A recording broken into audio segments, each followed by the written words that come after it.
On est dans le Haut-Rhin, on y reste. La mauvaise nouvelle est arrivée dans leur boîte aux lettres la semaine dernière. Les commerçants de Soultz, Guebwiller et Isenheim ont été verbalisés pour ne pas avoir éteint leur éclairage la nuit. C'est pourtant une obligation, rappelle l'Office français de la biodiversité. Eux assurent qu'ils n'étaient pas au courant. Les explications de Stéphane Gaudry et de Bernard Stemmer. Bon ben voilà, vous voyez, donc la nuit, tout est fermé, tout est éteint au niveau des vitrines. Il y a juste cet éclairage. Et pour ces deux petites lampes, Michel Birgensley a écopé d'une amende de 200 €.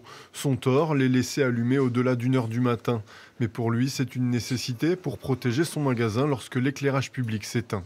J'ai un métier à risque, on attire les cambrioleurs, les braquages. Moi, l'éclairage de la boutique, la nuit, c'est juste un petit plus pour la vidéosurveillance de la ville, que si un jour il y a un problème, pour que les gendarmes puissent avoir une meilleure visibilité sur ce qui se passe. Cette infraction au code de l'environnement lui a été signifiée sans sommation, comme à une vingtaine d'autres commerçants du secteur, dont ce garagiste qui a vu les agents de l'Office français de la biodiversité arriver à l'heure où se pressent les clients.